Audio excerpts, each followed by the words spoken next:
All right, thank you for joining us today on this episode of the Diversifi Ventures Speaker Series. Today, I'm pleased to be joined by Devon Gethers, co-founder of Early Admit, a specialized and unique organization on preparing prospective students for deferred MBA programs. Devon, thank you for joining us.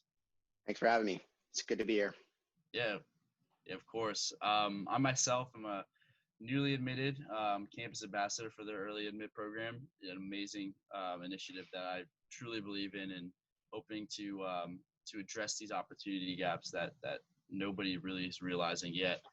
So, Devon, I know that one of the greatest things that you have that you take pride in is your undergraduate path and what kind of sets you apart from a lot of other people. So why don't you talk about your experience in the undergrad and how did your undergraduate experience mold your career and your long-term objectives? Yep, absolutely. I'd love to. So yeah, by way of background, my name is Devon Gethers. I am originally from Tacoma, Washington. I moved to Salt Lake City when I was about 13 years old. I started my college career at Utah Valley University. I spent 2 years. I was studying psychology there. At the same time I was going to school full-time, I was also working full-time. So I was working for a consumer product company. We sold health and wellness products. I found my way out being an expat in Southeast Asia for about a year while I was in undergrad. And I sort of got to a point in my career where I hit a cap. And for me to be able to progress beyond that current position I was holding, it really required that I sort of build my business knowledge base and to get a sense of business acumen. So in 2018, I moved back to the States. I transferred institutions. I transferred to the University of Utah, and I transferred my major into business administration. And at that point, I was just trying to figure out what part of business I was going to be interested in. I started taking some finance courses and found that, I loved finance. I was very interested in terms of, how capital was flowing through the financial markets. Ultimately, I was sold after my first finance class. So I did several internships while I was in undergrad. I did an internship at Mercado Partners, which is it's a private equity firm based here in Salt Lake City, Utah. I was focused on branded consumer products and enterprise software. I then did a second internship in equity research, still focused in consumer products as well. I wanted to get a lay of the land, I guess, in terms of do I like private or public markets for an internship in their private equity doing fund of funds. And currently, and anyways, just to sort of back up for a second, I applied to deferred MBA programs. I got admitted into Harvard Business School 2+2, Wharton, and Columbia. And I decided on attending Harvard in 2 years. I am back at Mercado Partners for 2 years. And yeah, that's, I guess that's a little bit of background there. And to the second part, could you just remind me really quick what the second part of that question was?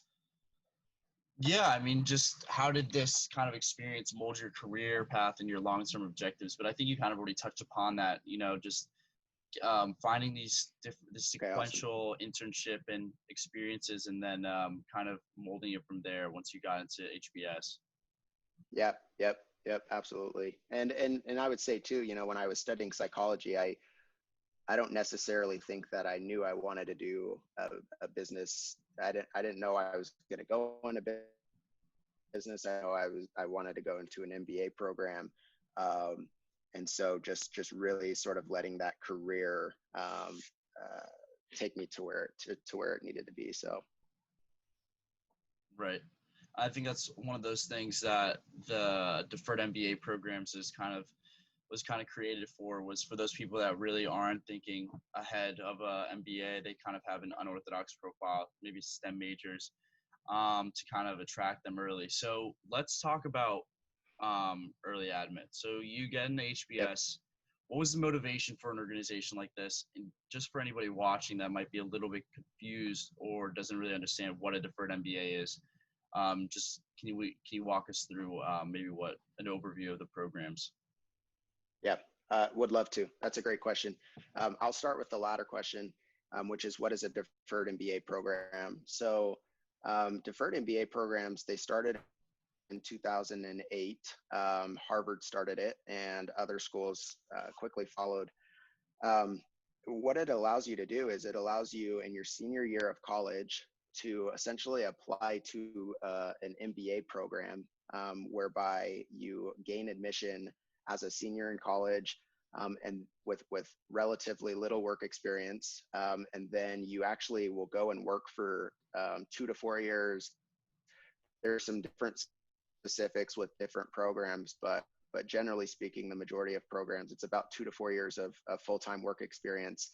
And then after that 2 to 4 years of work experience, you matriculate into the full-time program to which you accepted admission. So that's a little bit about the deferred programs. The motivations for early admit. I'll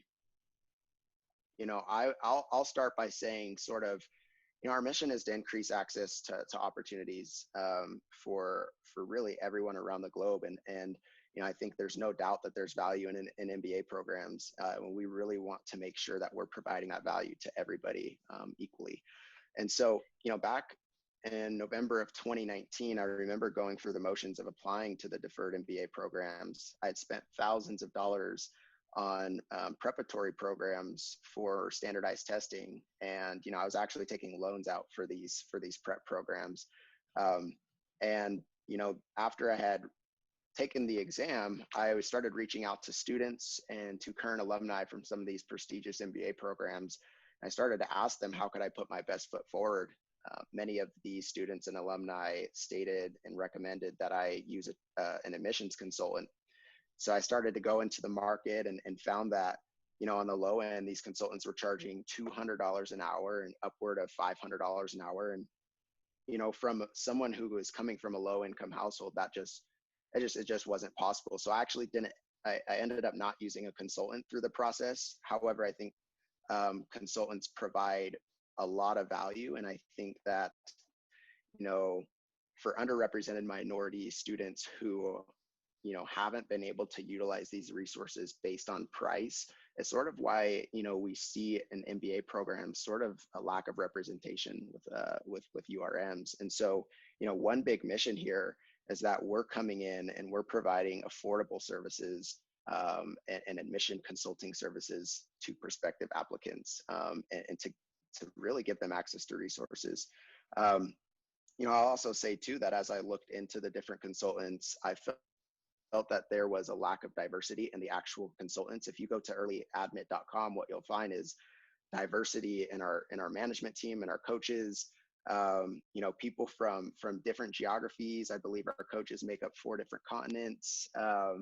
Different races, ethnicities, everything you could imagine. And I think that to have a consultant who's able to really connect with you and to have the same life experiences as you really helps in that process. So those were a couple of motivations behind how early admit was sort of started.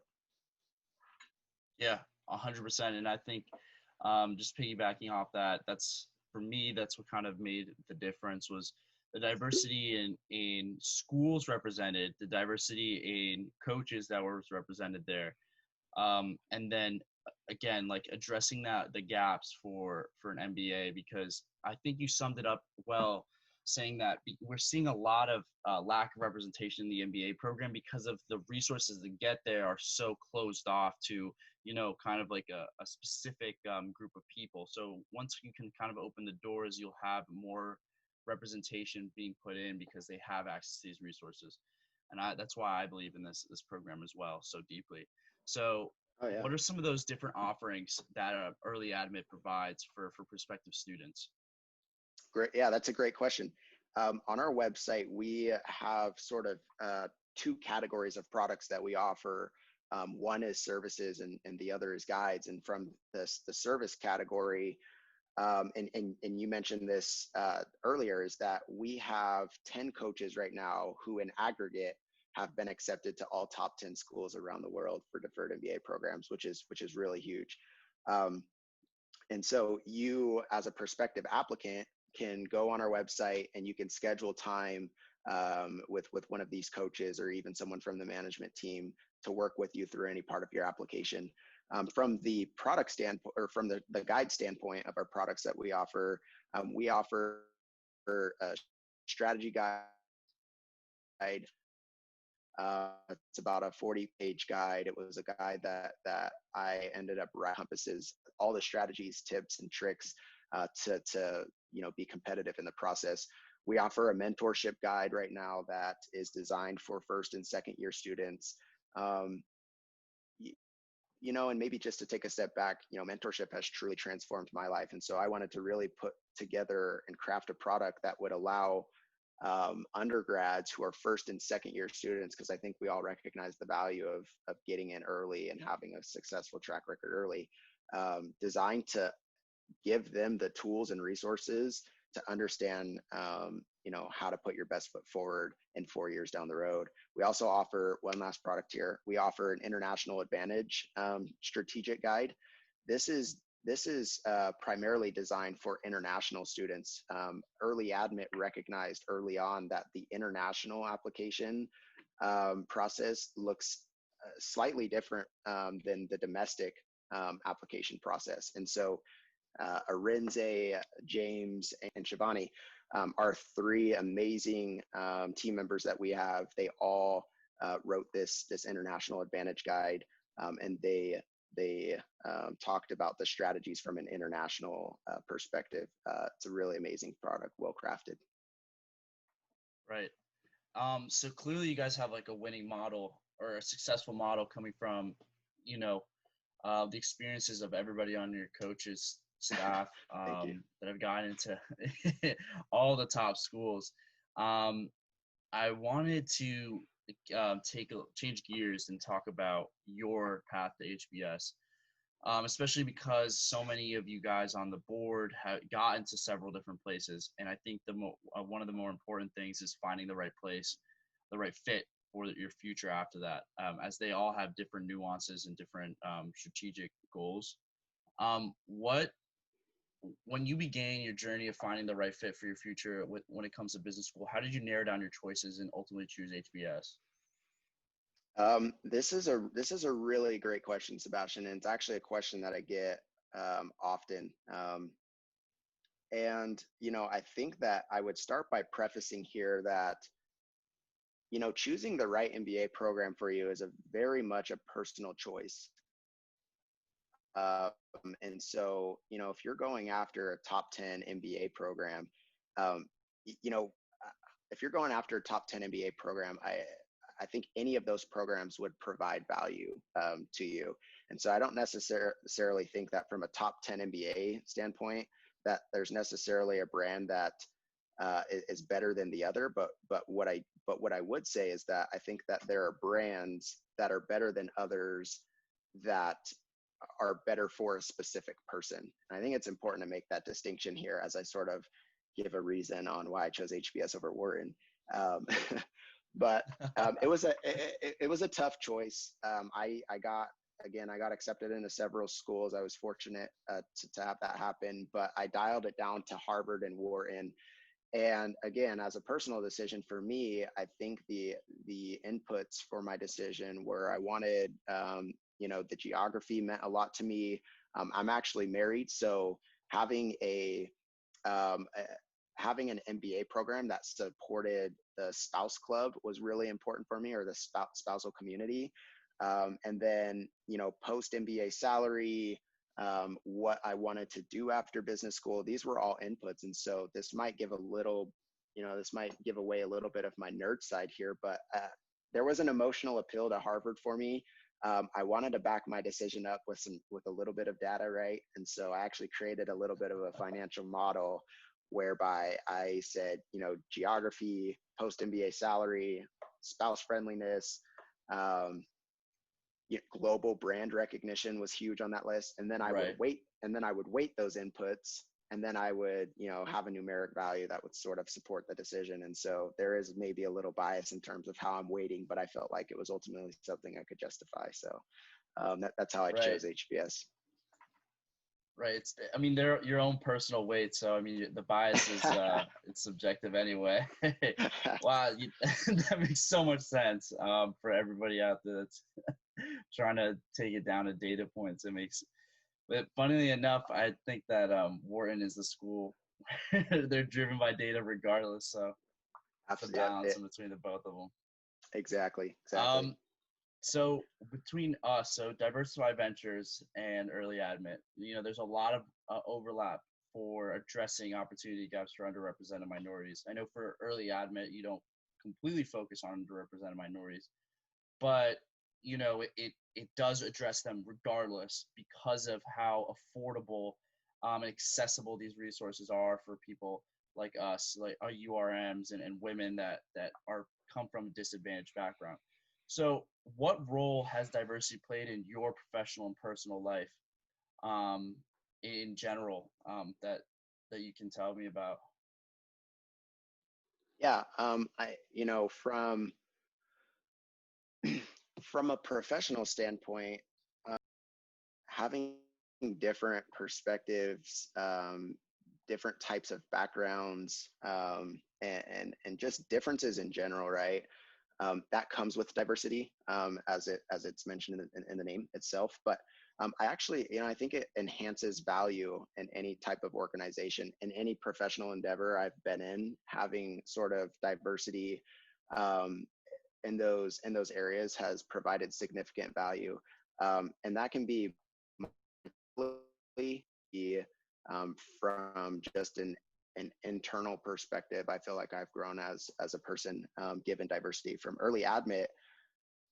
As you mentioned, we do focus on underrepresented minority. We also focus on other cohorts as well. But I think that just given the breadth of our team, that we sort of attract the underrepresented minority students, and that comes with being able to relate to experiences, and being able to offer products and services,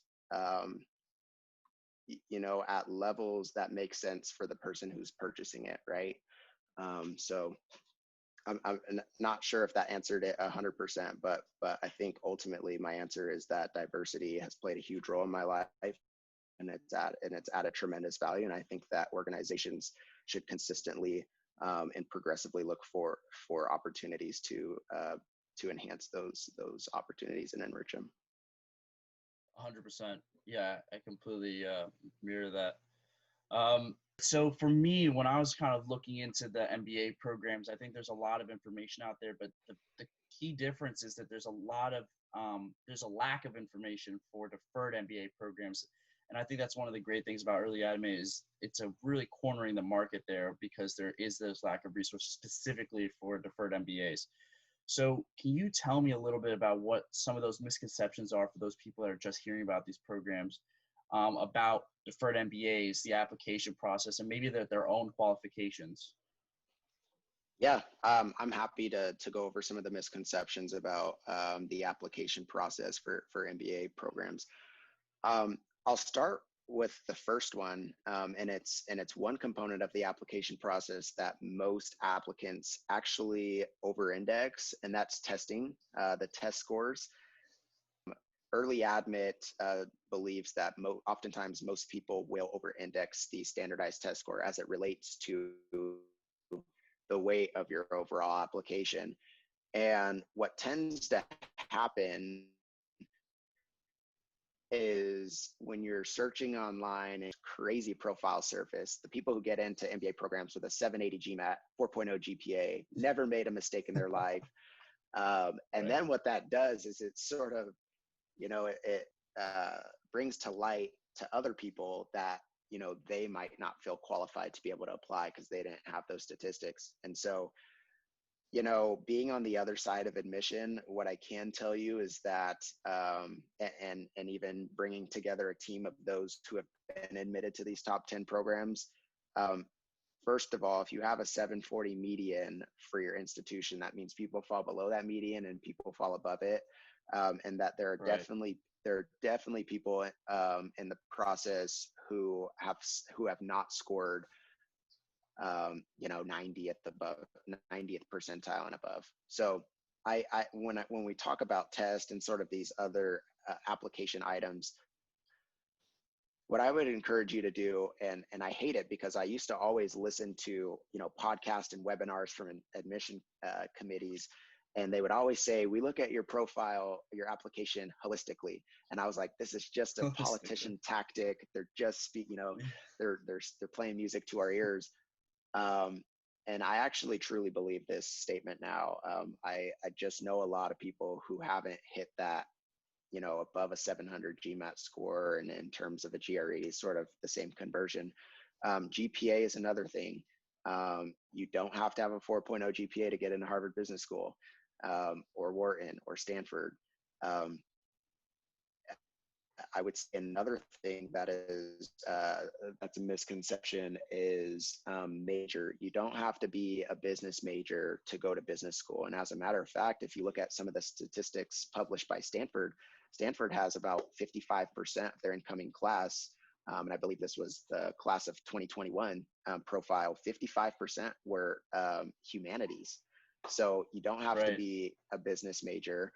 As a matter of fact, I think that there's an argument to be made that not having an entire group of people in your business program who are business majors, who think alike, who have the same sort of mode of thinking, there might not be value in sort of creating that. And so the idea is to create a diversified classroom. And then lastly, I would say another misconception is just investment banking and consulting. You don't have to go into investment banking and go into consulting to get into a top 3 business school. Trust me, I know a lot of people who aren't in these fields. They've made it possible. And yeah, those are sort of the highlighted misconceptions, I would say, sort of the larger misconceptions about business schools. Yeah. And I think a great resource of showing the different profiles that can make it is just going on Early Admit's website and seeing the different coaches. I mean, like you said, you have Deloitte consultants, but you have, IBMers, you have Facebookers, you have all different types of people, and it shows the difference of profiles that can make it all over the place. And those people have made it from in all types of business schools. So this last question is a little twofold, as I think that there's 2 stages that you can kind of start thinking about a deferred MBA. So what should a student do right now to immediately start to prepare for a deferred MBA if they're interested? But I want to ask this in people that are seniors, so just gearing up to get into that stage of applying, and maybe like a freshman or a sophomore that still has a few years to get ready. Yeah. Well, first of all, I'm glad you made that distinction there. It definitely depends on where you are at in your career in terms of any advice that I would give in terms of pursuing a deferred MBA program. From a senior's perspective, if you're planning on applying this upcoming cycle, I would say there are 2 pieces of advice that I would give you. Number one is, and this isn't to be cliche, it is to say to truly believe in yourself. Applying to these business schools, and maybe I just use myself as an example. Coming from the University of Utah, which is considered a non-target school, first of all, I was already freaked out that I, wouldn't be able to get into these schools. And then then you add the idea of, oh, and there's so many other good qualified potential applicants who are going to the University of Utah. There's no way that Harvard Business School would take 3 people from the University of Utah. They're going to take one of them, right? So what happens is they're taking one. And so we get into this sort of comparative mindset, right? And we start to say, you start to compare your background with other people's backgrounds. And just to provide context here, this last cycle, they took 3 University of Utah students at Harvard Business School, 2+2. So that may be proof to sort of say, get out of the comparative mindset and believe in yourself, right? And understand where you bring value to the table, right? And feel confident that you can get into these schools. So that's the first piece of advice for someone going through this process. Don't feel demotivated if you have, maybe a lower GPA or a lower test score. or you don't have a ton of work experience, or you're not an investment banker or a consultant, like, um, feel confident in being able to provide unique value, and that can be in just your story, right? Okay. Second is the value of networking. Now is that, like, look, when you talk about what's the value of an MBA, a big portion of the value of an MBA is networking. So why wait until you go into business school to network when you could be networking now? And when I was going through this process as a senior, I was networking with current students, with alumni. I was actually networking with admission committees, all the way up to the most senior level.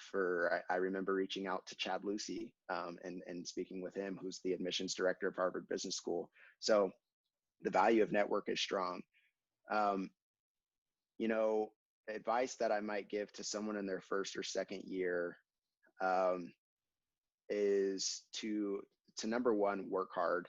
I think, pushing yourself to the limits, set goals that are impossible for yourself, truly. Because if you set a goal that's impossible and you fall short of that impossible goal, like, you're still at a really good place, right? Right. And so, work hard. Network is going to be huge. Getting the right network will play not only into hopefully getting into a deferred MBA, but also setting yourself up for a great career. And yeah, I mean, I think that if you're a first or second year student, the time to start is now. And I think that's one of the big mistakes that students make early on, is that they wait until maybe their third year or fourth year, and then they start to apply themselves. And I think that you should start now. So. Yeah, 100%. I completely agree. Devon, it's been great to have you on. I really do love this program. I think that there's so much value to the Deferred MBA program. It's something I will be pursuing and working closely with you guys to gear up for that. But are there any last words you want to leave with anybody that's watching? Again, I would just say, have confidence in yourself. Go to the website, go to earlyadmit.com. Feel free to reach out to any of our team members on LinkedIn. This is for many of us at Early Admit is kind of a side project for us, to truly be able to help others get into their dream business schools. We're happy to talk to anybody at any time. I guess I should say my phone's open now that this COVID stuff's happening. My phone's always open. I love what's happening with this organization that Sebastian put together. And so, yeah, that's all I've got. Congrats. Great. Devon, thank you so much. Absolutely. Looking forward to working with you soon, Sebastian.